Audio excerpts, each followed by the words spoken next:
Whoa. There's the irony, a plastic squid. But whilst you can find hundreds of pieces scattered across the shore, it's out there in the seas and the oceans that the problem really lies.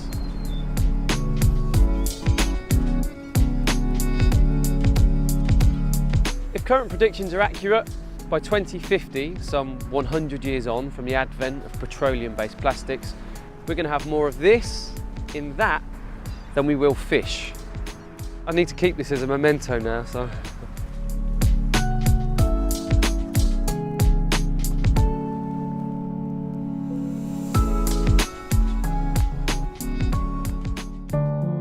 Our modern, complex industrial world has found them insufficient and has turned elsewhere to fulfill its needs. Ever wondered where your plastic bottles end up if you don't recycle?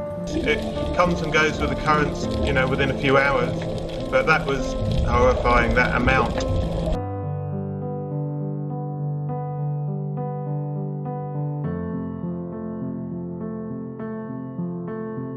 Audiences across the country, glued to Blue Planet 2, have been starkly reminded of the problems of plastics pollution. The problem was vividly highlighted in the BBC's recent Blue Planet 2 series, which was public service broadcasting at its finest. Their limitless applications can be measured only by the sign for infinity, and that's the symbolic trademark of Biddulph products.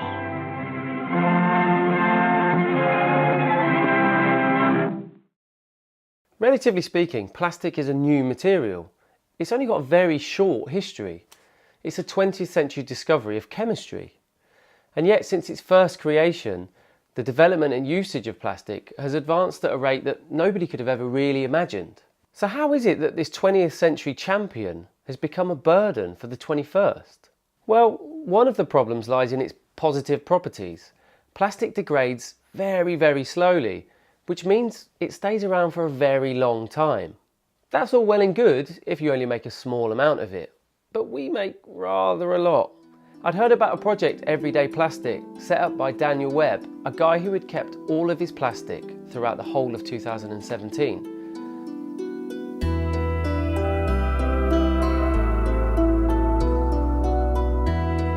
So Dan, why have you done this?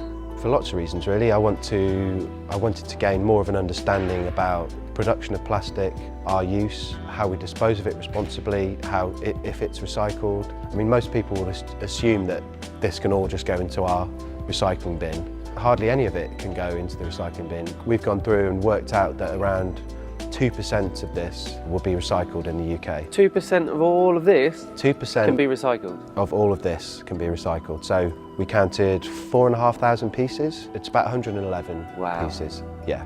So how much of this ends up in the ocean then? Around 50 pieces will end up in the sea. Doesn't sound a lot over the course of a year for one person, does it? I mean, it'll be about one a week. But if you imagine timesing that by the amount of people in this country, 63 million, you're looking at over 3 billion pieces a year. That's a tremendous amount of plastic in the ocean. Which I suppose is 63 million a week, roughly. Wow. It's a lot. Yeah, that's incredible. The facts and figures are a damning indictment against our 20th century hero material. We're beginning to see that it's affecting the planet and us as individuals. But there is a glimmer of hope. As all the evidence is amassed and shared, collective mindsets begin to alter and the demand for change begins to build. But what about design? How are designers looking to make a change? I've made it here to Elephant and Castle to designer James Shaw's studio to see how he's come up with a creative, recycled solution to the problem. So you're heating this up at the same time as the main element is heating up behind it. Yeah. Ready for the plastic to go in. Absolutely, because so when the plastic's moving through, that keeps this hot. But at this stage, you need to melt all the stuff that's already in there so that can get pushed out when it's running. So let's give it a go. Which colour should we start with? Let's go with yellow. Bit of yellow. Now, colour glove. Oh, yes. Oh, wow. That was pretty quick. That was a bit quick. So I've just turned the heat up now. 500. Up to 500. And then we're starting to get a nice tug coming out. So now that's kind of got a good melt on it. It's coming out nice and consistently. So am I cutting and then coiling essentially? Basically, yeah, you could do like a coil pot. But maybe if I cut it now, then we can do another colour? Yeah, yeah. Wow. Wow, so I can feel it's warm then. It is it's still hot. It is warm.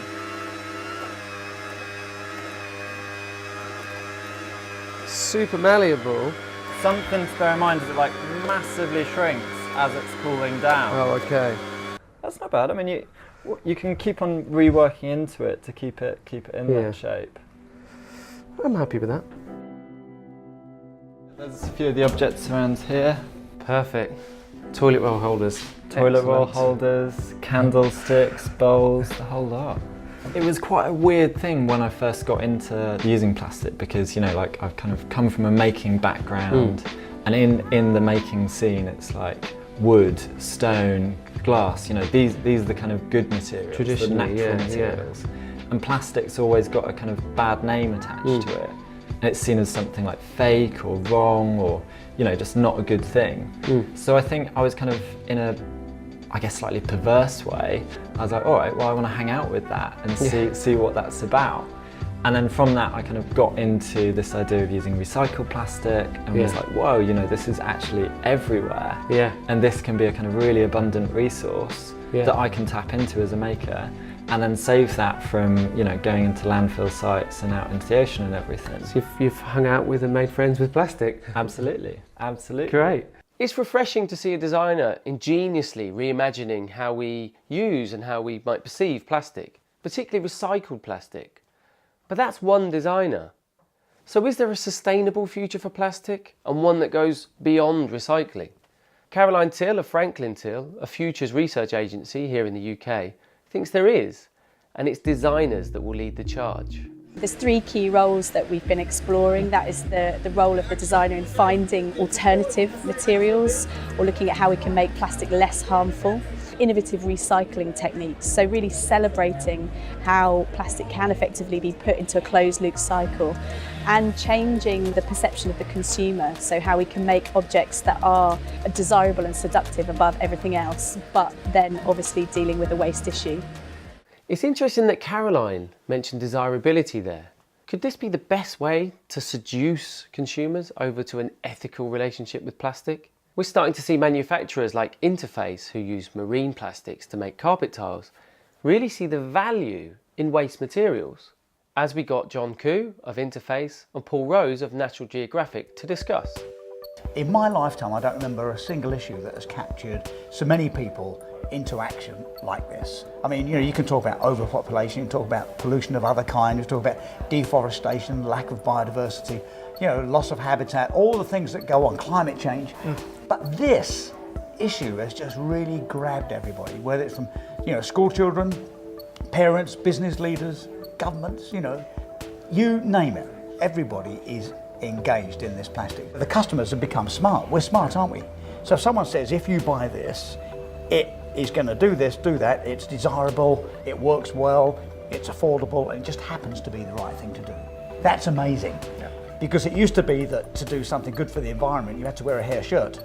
But now we can have desirable objects. I mean, look at, you know, from Tesla cars, Interface, you know, you go, wow, look at this stuff, this is great. I like that, sure, I can afford it, let's make it work.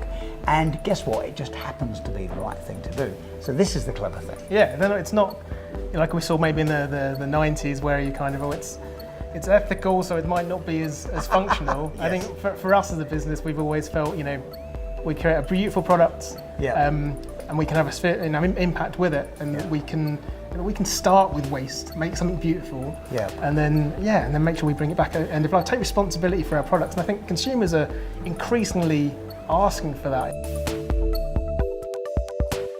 So it's clear, in plastic we have a super material, but we've relied too heavily upon it. We've assumed that it's being dealt with effectively, and we've thought too little about its impact. But If designers and manufacturers can progressively lead the way, and consumers continue to be conscious in their decision making, we may yet still have time.